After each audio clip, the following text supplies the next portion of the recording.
बिस्मिल्लाहिर्रहमानिर्रहीम। अस्सलाम वालेकुम नाज़रीन। इस वीलॉग में आपको बताएंगे कि फ़िलहाल जो अब टेंशन है ना वो अदलिया में इंक्रीज़ होने वाली है। ये जो सियासत की जंग है ये सिर्फ पार्लियामेंट की हद तक तो रही नहीं, ये सिर्फ अवाम में भी नहीं रही, ये सियासी मैदान में भी नहीं रही, ये सिर्फ जलसे जुलूसों में भी नहीं रही, ये मीडिया में भी सिर्फ नहीं रही। आपको पता है कि ये इदारों में भी घुस गई।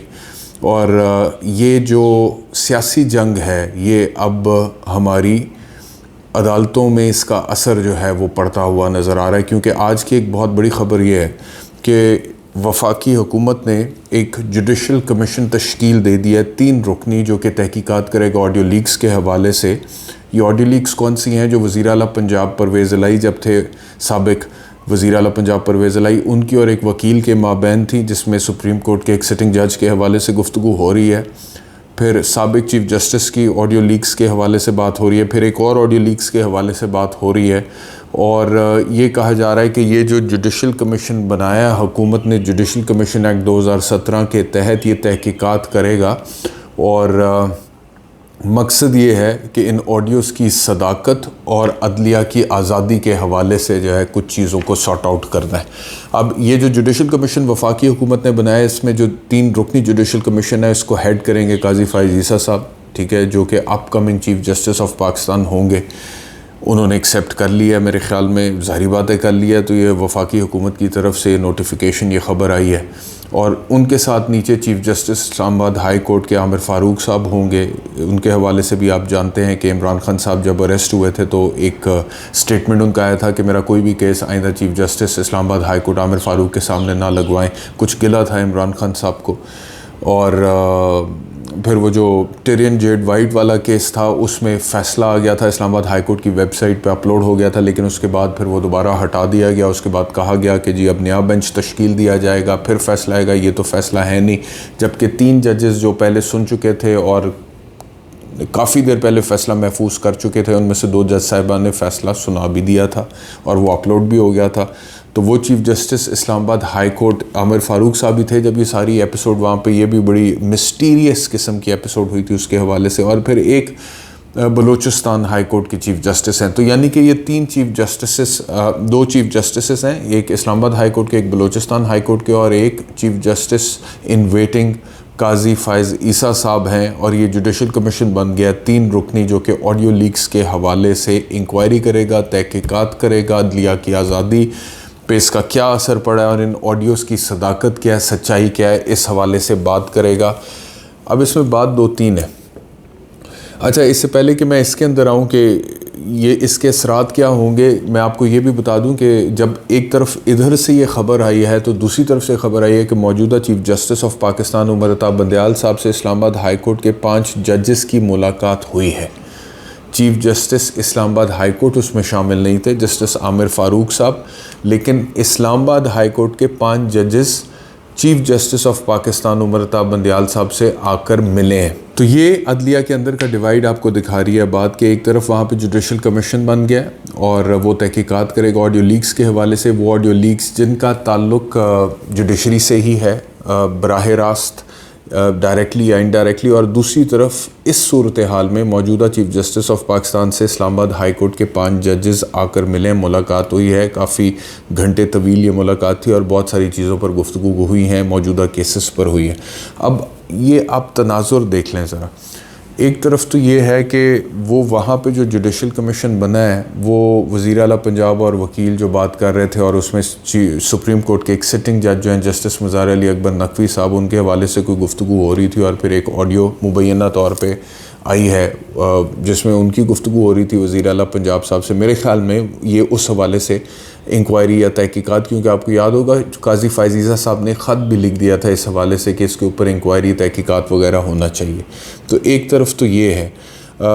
दूसरी तरफ ये है कि जो इस्लामाबाद हाई कोर्ट के जस्टिस गुल हसन औरंगज़ेब हैं, उनके हवाले से एक ख़बर आपने ये भी सुनी थी कल कि वो एक केस की समाअत के दौरान आबदीदा हो गई, ये कहते हुए कि यहाँ से हम अदालतों से रिहाई देते हैं मुल्ज़िमान को, लोगों को छोड़ते हैं, उनकी आज़ादी का परवाना जारी करते हैं, और उधर से जैसे वो अदालत से बाहर निकलते हैं तो पुलिस दोबारा उनको अरेस्ट कर लेती है। तो ये जो हुकूमत कर रही है, ये जो हुकूमत की कार्रवाइयाँ हैं, ये अदालत के साथ मुनासिब रवैया नहीं है। यानी उनके कहने का मकसद ये था कि अदालत का जो फ़ैसला उसका एहतराम होना चाहिए, और एक तरह से जो मफ़हूम था मेरे ख़्याल में उन रिमार्क्स का या उस गुफ्तगू का, वो ये था कि ये जो कुछ हो रहा है सियासत में, अदालत यहाँ से रिहाई देती है, उधर से किसी और मुकदमे में पकड़ लेते हैं, तो ये मुनासिब नहीं है। और ये कहते हुए जो रिपोर्टिंग हुई है वो ये हुई है कि जस्टिस कुल हसन औरंगज़ेब जो हैं वो आबदीदा हो गए थे। तो एक तरफ इस वक्त चीफ़ जस्टिस ऑफ पाकिस्तान और इस्लामाबाद हाई कोर्ट के 5 जजेस की नशिस्त हुई है, और मौजूदा जो गंभीर सूरत हाल है, जो सियासी बहरान है, जो पॉलिटिकल क्राइसिस है, जो अपने अरूज पर जा चुका है, और ये बड़ों की जो लड़ाई है वो इस वक्त इदारों में घुस चुकी हुई है, उसके ऊपर चीफ़ जस्टिस और इस्लामाबाद हाई कोर्ट के 5 जजेस बैठकर मीटिंग कर रहे हैं। क्योंकि ज़ाहिर बात है कि इसका असर उन लोगों के ऊपर भी आ रहा है। चीफ़ जस्टिस पाकिस्तान उमर अता बंदयाल के ऊपर तो बहुत ही ज़्यादा आ रहा है। कौन सी ऐसी बात है जो उस दिन सुप्रीम कोर्ट के बाहर धरना दिया PDM की जमातों ने, और जिसमें तकरीरें की हैं कंटेनर पे खड़े होकर मौलाना फजल रहमान और मरीम नवाज़ ने, और कौन सी ऐसी बात है जो डायरेक्टली बराह रास्त चीफ़ जस्टिस के हवाले से नहीं की गई कि ये सहूलतकार है, ये ईमानदार नहीं, ये इमरानदार जज है एंड वॉट नॉट, वो सारी चीज़ें। और दूसरी तरफ तो एक तरफ तो ये तशवीश है, ज़ाहिरी बात है ये तशवीश होगी कि ये क्या हो रहा है, ये क्यों हो रहा है, और अगर हो रहा है तो क्यों हो रहा है, तो इसको हैंडल कैसे करना है, अदलिया का वक़ार किस तरह इससे मजरूह हो रहा है। दूसरी तरफ जो प्रॉब्लम है वो ये है कि बजाय इसके कि अदलिया अगर उसका वक़ार मजरूह हो रहा है, और इस तरह की बातें पार्लियामेंटेरियन से, सियासतदानों की तरफ से आ रही हैं, और सुप्रीम कोर्ट के बाहर धरने हो रहे हैं, और कंटेनर पे खड़े होकर तकरीरें हो रही हैं, और चीफ़ जस्टिस को अजीब व गरीब नामों से पुकारा जा रहा है और ललकारा जा रहा है, और वार्निंग दी जा रही है, और एक तरह से धमकाया जा रहा है कि रिज़ाइन कर दो और घर चले जाओ, और इलेक्शन होंगे लेकिन तुम्हारे जाने के बाद होंगे, और तनख्वाहें वापस करो और मरात वापस करो। तो ये कंसर्न तो पूरी अदलिया का असूली तौर पर होना चाहिए था कि ये क्या रवैया सियासतदानों का। और एक तरफ ये भी कहा गया कि 3 जजों को बुलाएंगे पार्लियामेंट में, और तौहीन पार्लियामेंट का नोटिस में तलब भी कर सकते हैं, और फिर तौहीन पार्लियामेंट के हवाले से एक बिल पेश भी कर दिया गया।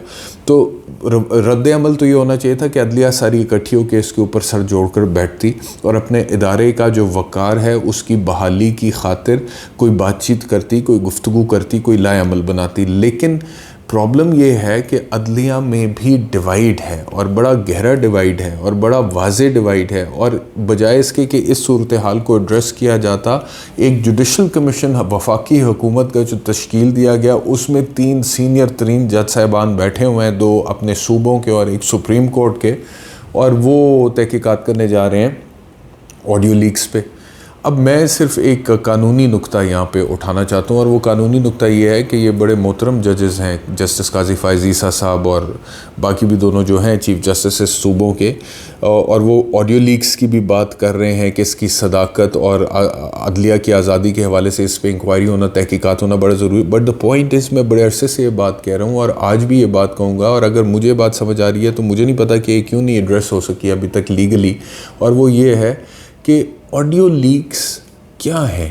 मतलब कि वो जिसकी भी मुबैना तौर पे ऑडियो लीक्स हैं, उसका जो भी कंटेंट है उसके ऊपर तहकीकात होनी चाहिए। ये जितनी भी बात है ना जी, ये तो बाद में अंडर कंसिडरेशन आती है। सबसे पहले तो ये बात सामने आती है कि ये ऑडियो लीक्स मुबैना तौर पे जो आ रही हैं सामने, ये कैसे सामने आ रही हैं? क्या ये किसी लेजिटिमेट तरीके से सामने आ रही हैं, या फिर ये लेजिटिमेट तरीके से कानूनी तौर पे आ रही हैं, गैर कानूनी तौर पे आ रही हैं? अगर तो ये कानूनी तौर पर सामने आ रही हैं, अगर तो कानूनी तौर पे ये सर्वेलेंस हुई है और उसके बाद कानूनी तौर पे इसको सामने पब्लिक के लाया गया है, तो फिर तो जुडिशल कमीशन बनाने में और उस पर तहकीकात करने में और उस पर रिपोर्ट देने में और उस रिपोर्ट की रोशनी में कोई एक्शन लेने में कोई एतराज़ नहीं है।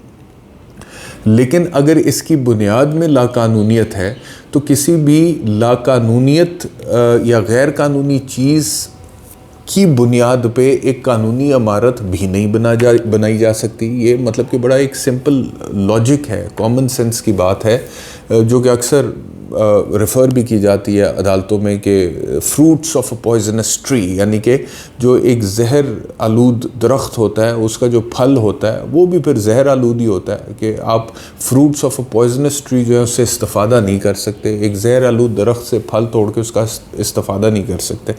आपको पता है कि ये आर्गूमेंट अक्सर अदालतों में दिया जाता है।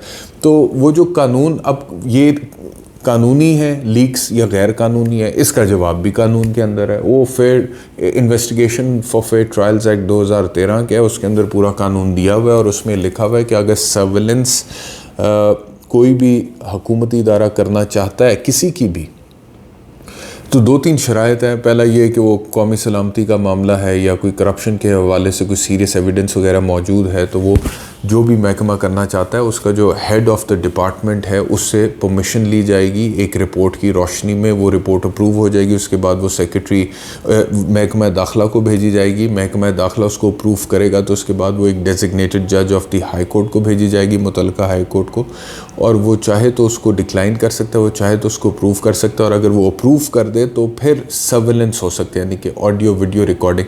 अब अगर तो ये प्रोसीजर फॉलो कर लिया गया है इन ऑडियो लीक से पहले, ये जिनकी भी हैं मुबैना तौर पे ये ऑडियो लीक्स, ये प्रोसीजर फॉलो कर लिया गया, फिर तो इसके ऊपर जुडिशल कमीशन का बनना और उसके तश्कील दिए जाना ऐन कानूनी है और मामलात आगे चल भी सकते हैं। लेकिन अगर ये प्रोसीजर ही फॉलो नहीं किया गया और आउट ऑफ नोवेयर अचानक ये ऑडियो लीक्स आ गई हैं। मैं देख रहा था अभी एक ऑडियो लीक इमरान खान की भी टेलीविज़न चैनल पे चल रही थी कि वो जूम की ऑडियो लीक हुई है। वो किसी कांग्रेस वुमेन अमेरिका की से बात कर रहे थे और उसे कह रहे थे कि साबिक चीफ़ ऑफ द आर्मी साहब जनरल बाजवा ने मेरी हुकूमत गिराई थी और इस वक्त इंसानी हकूक़ की बदतरीन पामाली हो रही है पाकिस्तान में, तो आप इसके ऊपर अपना स्टेटमेंट प्लीज़ दें, क्योंकि अगर आप जैसे लोग जब स्टेटमेंट देते हैं तो it creates a lot of waves in Pakistan में बहुत बज़ क्रिएट होती है, बहुत बात होती है उसके हवाले से। तो ये एक लीक आई है।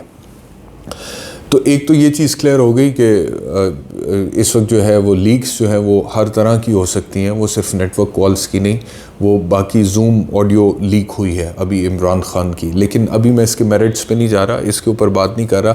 जो रिपोर्ट किया जा रहा था वो रिपोर्ट किया जा रहा था कि इमरान खान कहते ये थे कि अमेरिका ने साजिश की है मुझे हुकूमत से निकालने में। अब ये जो ऑडियो लीक्स हुई है उनकी, उसमें वो कह रहे हैं कि जनरल बाजवा ने मुझे निकाला था और अमेरिका की ही पार्लियामेंटेरियन या कांग्रेस वुमेन जो भी आप उनको कहेंगे, उनसे वो रिक्वेस्ट कर रहे हैं कि आप इस वक्त पाकिस्तान में जो इंसानी हकूक़ की बदतरीन पामाली हो रही है उसको उसकी मजम्मत करें। तो ये एंगल से वो टेलीविज़न पे सामने आ रही थी। लेकिन मैं फिर वही सवाल कर रहा हूँ, getting back to the foundation of the entire situation, कि कानूनी तौर पे जो भी चीज़ हासिल की जाती है उसके ऊपर तो फिर तहकीकात भी हो सकती हैं, जुडिशल कमीशन भी बन सकता है, उसका फोरेंसिक्स भी हो सकता है। लेकिन कानून बड़ा क्लियर है। मैंने कल भी हवाला दिया था, चाहे एक चीज़ मैं क्लियर कर दूं कि सेक्शन 161 मैंने हवाला दिया था कि वो कानून शहादत ऑर्डर के तहत जो है एडमिसिबल पीस ऑफ एविडेंस नहीं होता। वो 161 कानून शहादत ऑर्डर का नहीं है, वो ज़ाब्ता फौजदारी का है, लेकिन कानून शहादत ऑर्डर के तहत वो एडमिसिबल पीस ऑफ एविडेंस नहीं होता in a court of law. Similarly मैं ये कह रहा हूँ कि जो है ना जी ये ऑडियो लीक्स, अगर ये एडमिसिबल, अगर ये कानूनी तरीके से लिया गया है तो ये एडमिसिबल पीस ऑफ एविडेंस है। अगर ये कानूनी तरीके से नहीं लिया गया है तो फिर ये इनएडमिसिबल पीस ऑफ एविडेंस, और अगर ये इनएडमिसिबल पीस ऑफ एविडेंस है तो फिर इसके ऊपर तहकीकात होना भी एक ऐसा अमल है जो कि अदालत में चैलेंज भी हो सकता है और उसके ऊपर अदालत अपनी फाइंडिंग भी दे सकती है। तो बहरहाल कहने का मकसद ये है कि अब आने वाले कुछ दिनों में बजाय इसके कि वो जो इलेक्शंस के हवाले से गुफ्तगू हो रही थी कि होने चाहिए, सुप्रीम कोर्ट ने 14 मई की डेट दी हुई है, वो 14 मई जो है उसके ऊपर तो डिस्कशन अभी ख़त्म होगी। जो हालात हो गए, वाक़यात हो गए, मामलात हो गए, पाकिस्तान तहरीक इंसाफ एक हंसती बसती गाती मुस्कुराती खेलती नाचती खूबसूरत महफ़िलें सजाती एक जमात थी, और 9 मई के साने के बाद तो उसकी शक्ल ही बदल गई और उसके मतलब कि बिल्कुल उसकी शेप और उसका स्ट्रक्चर और उसकी चीज़ें बिल्कुल दिनों के हिसाब से इतना रैपिड डिक्लाइन हुआ कि वो आप लोगों के सामने। आज भी साबिक सूबाई वज़ीर शामुल्ला ने पाकिस्तान तहरीक इंसाफ छोड़ने का ऐलान किया है और उन्होंने कहा है कि मैं इस तरह की जमात का हिस्सा नहीं बन सकता जो ये हरकत करे। तो एक तरफ तो वो हो गया, दूसरी तरफ अब ये जो सियासी लड़ाई है इसमें जी कहा जा रहा है कि जी अब ये इदारे आपको स्प्लिट होते हुए जजेस में तकसीम नज़र आ रही है आपको, और मीटिंग्स हो रही हैं अलहदा। और इस सारी सूरत हाल में एक ऑफ़र जो इमरान खान के पास ज़रा ये कहते हैं कि अभी तक है, वो ये है कि अगर आप इस सारी सूरत हाल को अवॉइड करना चाहते हैं तो आप मुल्क छोड़कर चले जाएं। आपको सेफ़ एग्ज़िट दे दिया जाएगा। लेकिन अगर आप नहीं जाते हैं तो फिर आपको बहुत कुछ फेस करना पड़ेगा।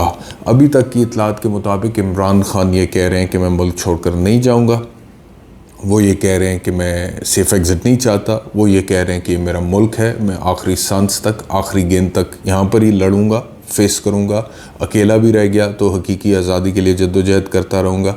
अभी तक तो यही है, लेकिन ऑफ़र जो है वो यही है कि आप अगर जाना चाहें तो आपको जहाज़ फराम किया जा सकता है, इसके अलावा आपको किसी और तरीके से अकोमोडेट नहीं किया जा सकता। और इमरान खान अभी तक उस ऑफ़र को अवेल करने के मूड में नहीं है।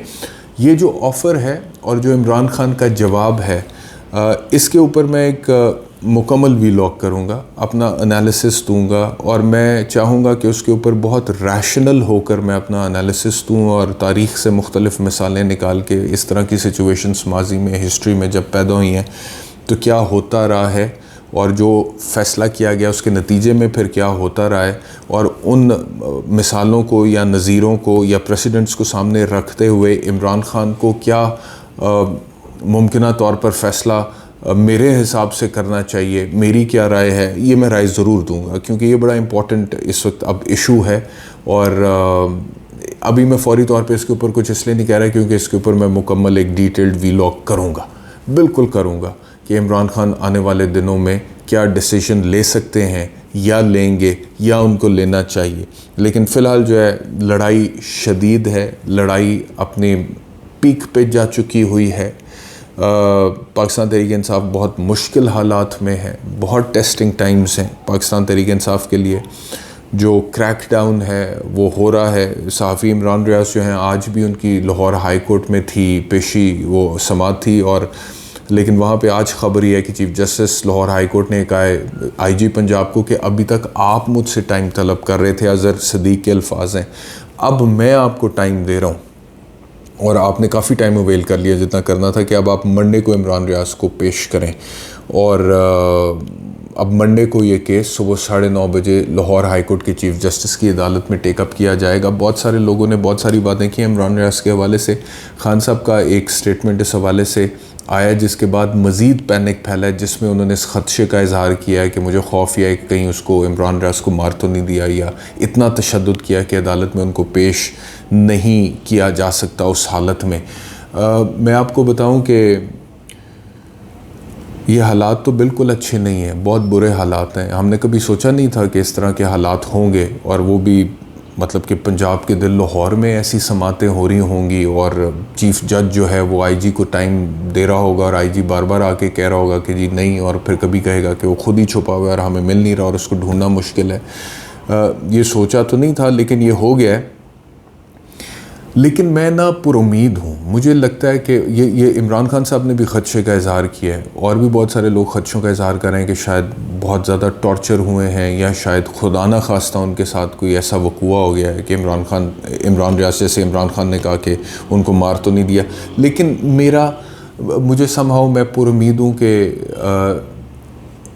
इमरान रियाज की इंशाल्लाह वापसी होगी, और उसकी वजह बड़ी लॉजिकल है। वो वजह ये है कि इमरान रियाज, मैंने कल भी आपको कहा था कि पाकिस्तान तहरीक इंसाफ के हक़ में उठने वाली बड़ी स्ट्रॉन्ग वॉइस थी, और जब ये ऑपरेशन स्टार्ट हुए और उसके बाद पाकिस्तान तहरीक इंसाफ के जितने भी लीडर या कारकुनान या वर्कर उनको अरेस्ट किया गया है, तो वो आवाज़ अगर उठती रहती तो वो एक बज़ क्रिएट करती रहती। तो वक्ती तौर पे जब तक ऑपरेशन मुकम्मल नहीं हो जाता, उस आवाज़ को वक्ती तौर पे ख़ामोश करना ज़रूरी था हुकूमत के लिए। तो मुझे तो ये उसी सिलसिले की एक कड़ी लगता है, और मेरे ख़्याल में जब उन्हें लगेगा कि हम अपने अहदाफ मुकम्मल तौर पे या तकरीबन 90% से ऊपर अचीव कर चुके हैं, the damage is already done, तो फिर इमरान रियाज साहब भी दोबारा सामने आ जाएंगे। ये मेरी असेसमेंट है और मेरी दुआ भी है और मेरी ख्वाहिश भी है। And my heart goes out to the family of Imran Riaz Khan, his wife, his children, his father, जिनको हम अदालतों में देखते हैं बड़े परेशान हैं। तो अल्लाह ताला उनके लिए बेहतरीन करे, रहम करे और उनकी मुश्किल को हल करे, और मुझे बड़ी उम्मीद है कि ये होगा इंशाल्लाह। और जैसा कि मैंने कहा कि जब तक ऑपरेशन के अहदाफ अचीव ना हो जाते तो तब तक रेजिस्टेंस या वो आवाज़ जो इस हवाले से उसको मैक्सिमम दबाना या कंट्रोल करना या सप्रेस करना एक स्ट्रेटजी का हिस्सा था। तो अब वो जो अहदाफ हैं वो काफ़ी हद तक आप देखें ना, पाकिस्तान तहरीक इंसाफ जिस तरह मुश्किलात से गुज़र रही है, जिस तरह हर रोज़ विकटें गिर रही हैं, लोग पार्टी छोड़ने का ऐलान कर रहे हैं, ज़मान पाक के बाहर खैमा बस्ती जो भरी पड़ी होती थी, कंटेनर्स लगे होते थे, वो उजड़ चुके हैं। और ख़बर यह है कि ऑपरेशन क्लीन अप हो चुका है। इक्का दुक्का जो कारकुन थे ज़मान पाक लाहौर के बाहर वो भी गायब हो चुके हैं, खैमे उखाड़ दिए गए हैं, कंटेनर्स हटा दिए गए हैं, कोई कारकुन अब वहाँ पर मौजूद नहीं है।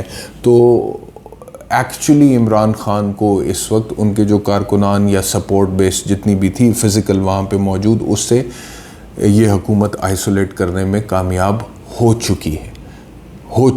अब इमरान ख़ान अकेले ही अंदर ज़मान पाक लाहौर में हैं और बाहर पुलिस की नफरी है, और जो अंदर जा रहा है उसकी भी एंट्री या उसका रिकॉर्ड जो है वो लिखा जा रहा है मेरी इतलात के मुताबिक।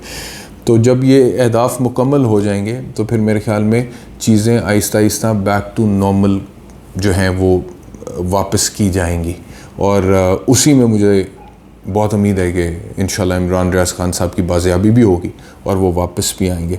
और आखिरी ख़बर आज के वीलॉग की ये है कि शहबाज शरीफ साहब को और फवाद हसन फवाद को दोनों को बेगुनाह करार दे दिया नैब ने। इमरान खान को तो लंबे चौड़े अब सवालनामे और नोटिस जा रहे हैं नैब के हवाले से, और इन दोनों को बेगुनाह करार दे दिया गया है आशियाना स्कीम में, जो शहबाज साहब के ख़िलाफ़ एक केस था।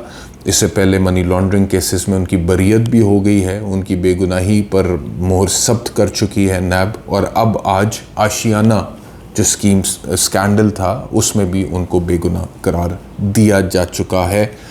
तो ये हालात हैं जी, और अभी तक इतने। इंशाल्लाह अगले व्लॉग में दोबारा मुलाकात होगी। अपना ख्याल रखिए। अल्लाह हाफ़िज़।